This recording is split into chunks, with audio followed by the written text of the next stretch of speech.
أعوذ بالله من الشيطان الرجيم بسم الله الرحمن الرحيم وإن أحد من المشركين استجارك فأجره حتى يسمع كلام الله ثم أبلغه مأمنه ذالک بأنہم قوم لا یعلمون۔ فرمائے اور اگر مشرکین میں سے کوئی شخص پناہ مانگ کر تمہارے پاس آنا چاہے تاکہ اللہ کا کلام سنے تو اسے پناہ دے دو یہاں تک کہ وہ اللہ کا کلام سن لے، پھر اسے امن کے مقام تک پہنچا دو۔ یہ اس لیے کرنا چاہیے کہ یہ لوگ علم نہیں رکھتے۔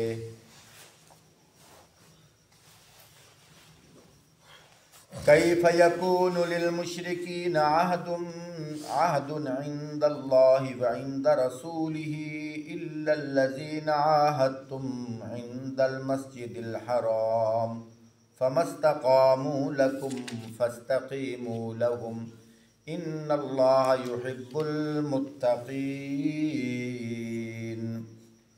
ان مشرکین کے لیے اللہ اور اس کے رسول صلی اللہ علیہ وسلم کے نزدیک کوئی عہد آخر کیسے ہو سکتا ہے بجز ان لوگوں کے جن سے تم نے مسجد حرام کے پاس معاہدہ کیا تھا، تو جب تک وہ تمہارے ساتھ سیدھے رہیں تم بھی ان کے ساتھ سیدھے رہو، کیونکہ اللہ متقیوں کو پسند فرماتے ہیں۔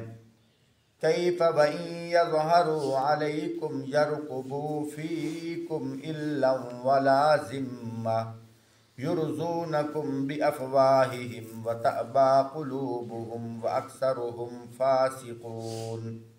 مگر ان کے سوا دوسرے مشرکین کے ساتھ کوئی عہد کیسے ہو سکتا ہے جبکہ ان کا حال یہ ہے کہ تم پر قابو پا جائیں تو نہ تمہارے معاملہ میں کسی قرابت کا لحاظ کریں نہ کسی معاہدہ کی ذمہ داری کا۔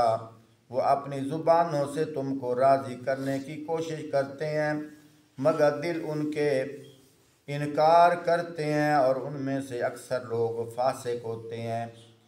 اشتروا بآیات اللہ ثمنا قلیلا فصدوا عن سبیلہ انہم ساء ما کانوا یعملون۔ انہوں نے اللہ کی آیات کے بدلے تھوڑی سی قیمت قبول کر لی، پھر اللہ کے راستہ سے لوگوں کو روکا ہے۔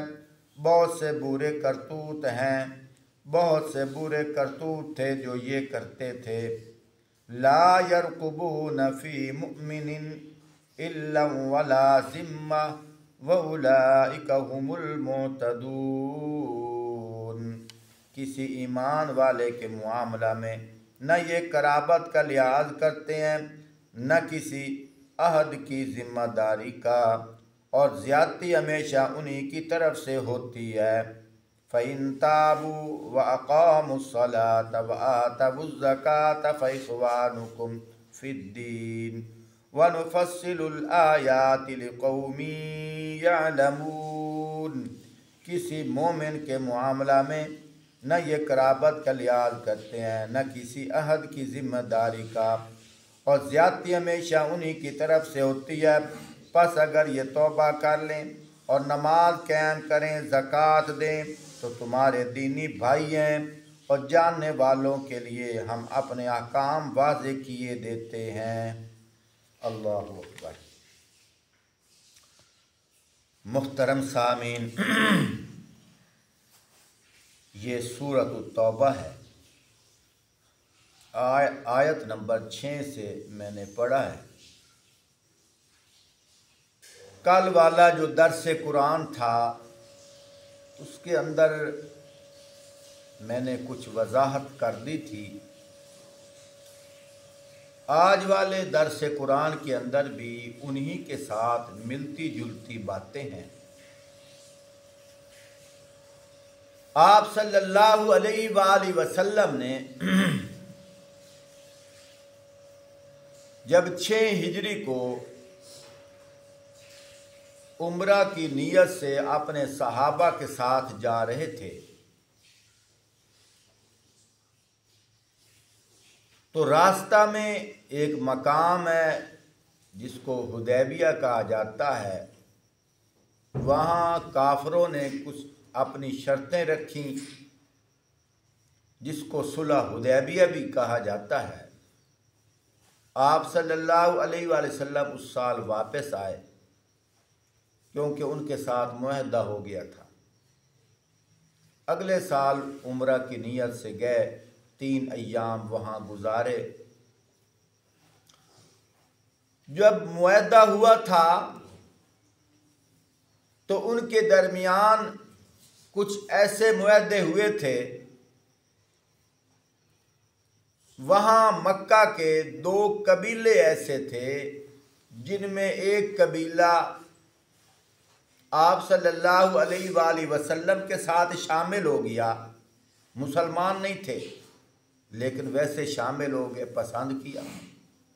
اور ایک قبیلہ قریش کے ساتھ شامل ہو گیا، وہ بھی مشرک تھے.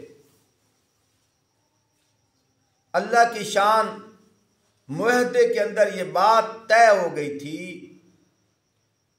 اگر جو قبیلہ آپ صلی اللہ علیہ وآلہ وسلم کے ساتھ شامل ہوا ہے، اگر ان میں سے بھی کسی کو کوئی تکلیف دے گا معاہدہ ٹوٹ جائے گا. اور ادھر بھی بات ویسی شامل ہوئی. جو مشرکین کے ساتھ قبیلہ تھا وہ بنی بکر تھا، اگر ان میں سے کسی کو کوئی تکلیف دے گا تو پھر بھی معاہدہ ٹوٹ جائے گا. معاہدہ طے ہو گیا تھا. اللہ کی شان، کچھ عرصے کے بعد بنی بکر والوں نے جو قبیلہ آپ صلی اللہ علیہ وآلہ وسلم کے ساتھ حلیف بنا ہوا تھا، ان میں سے کچھ آدمیوں کو قتل کر دیا. یہ خبر آپ صلی اللہ علیہ وآلہ وسلم کو پہنچی تو آپ صلی اللہ علیہ وسلم نے بدلہ لینے کے لیے جنگ کی تیاری شروع کر دی. چونکہ تفصیلی بات میں نے کل بتا دی تھی، مطابقت کے طور پر میں بات عرض خدمت کر رہا ہوں. اور پھر اس جنگ کو فتح مکہ بھی کہا جاتا ہے. لیکن کچھ لوگ ایسے بھی تھے جنہوں نے آپ صلی اللہ علیہ وآلہ وسلم کے ساتھ معاہدے کیے تھے. کچھ قبیلے ایسے تھے لیکن انہوں نے معاہدے نہیں توڑے. چلتے چلتے 9 ہجری یعنی 3 سال کے بعد اللہ کی طرف سے حکم آیا، فرمایا کہ یہ معاہدے کرتے ہیں، توڑ دیتے ہیں. اب جنہوں نے معاہدے آپ کے ساتھ کیے ہیں اور کچھ عرصہ رہ گیا ہے، تقریباً 3 ماہ باقی رہتے تھے، فرمایا ان کے ساتھ معاہدہ برقرار رکھو اور جب وہ ایام ختم ہو جائے آئندہ پھر ان کے ساتھ بھی معاہدہ نہیں کرنا. کیوں؟ یہ جو مشرک ہوتے ہیں ان کو تمہارے ساتھ کوئی پیار نہیں ہے. اگر تمہارے ساتھ پیار ہوتا تو تمہارے دین اسلام سے محبت کرتے. اللہ کی شان، یہ باتیں تو اس دور میں اللہ کے قرآن میں نازل ہوئی ہیں لیکن آج بھی ان باتوں کی سمجھ آ رہی ہے. آج کا جو مشرک ہے وہ بھی اہل حق کے ساتھ مخلص نہیں ہے. باتیں اس وقت فرمائی گئی لیکن اب بھی یہی معاملہ ہے. آج کا مشرک اہل حق کے ساتھ مخلص نہیں ہے. اس لیے حدیث پاک کے اندر آتا ہے، لا یلدغ المرء من جوہر واحد مرتین. فرمایا کوئی آدمی ایک سوراخ سے 2 مرتبہ نہیں ڈسا جاتا. ایک جگہ میں نے یوں بھی پڑھا ہے، لا یلدغ المؤمن من جوہر واحد مرتین، یعنی مومن ایک سوراخ سے 2 مرتبہ نہیں ڈسا جاتا. لیکن رات جو میں نے مطالعہ کیا ہے وہاں یہ حدیث آئی ہے لا یلدغ المرء، فرمایا کوئی شخص چاہے مسلمان ہے چاہے کافر ہے، اگر ایک سوراخ سے کسی جانور نے اس کو ڈسا ہے دوبارہ اس سوراخ پہ پاؤں نہیں رکھتا، اگر عقل مند ہے دوبارہ اس سوراخ پہ پاؤں نہیں رکھتا۔ کیوں؟ اس کو پتہ ہے جب میں یہاں سے گزرا تھا مجھے ٹھوکر آئی تھی، یہاں سے گزرا تھا مجھے جانور نے ڈسا تھا، شاید کہ دوبارہ بھی مجھے نقصان آ جائے۔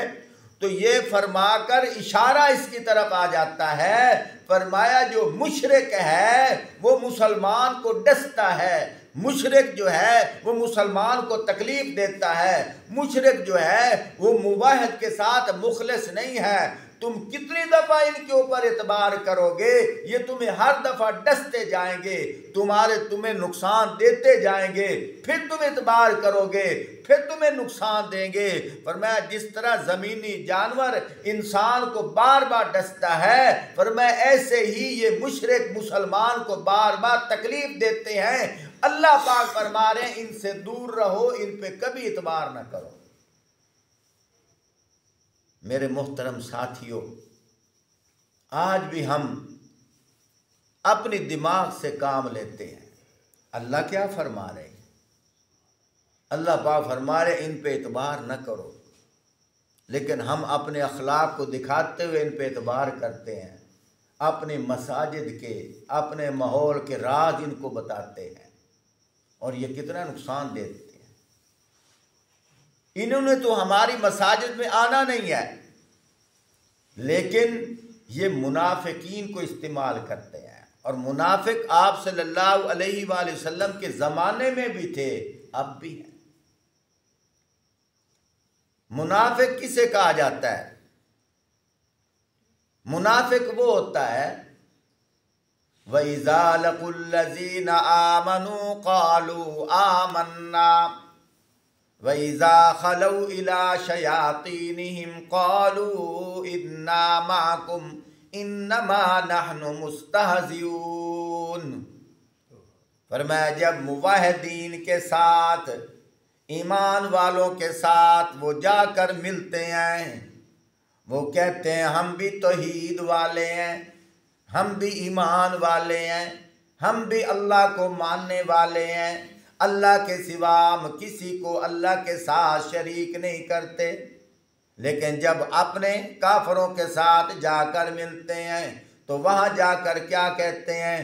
کہتے ہیں ہم جو ان کے ساتھ ملنے گئے تھے، ہم تو ان سے مذاق کرنے گئے تھے، ہم تو تمہارے ساتھ ہیں، اسی تو تواڈے بھرا ہیں، اسی تواڈے ورگے ہیں، تواڈے رلے جا کے درباراں تے منتا مندے ہیں۔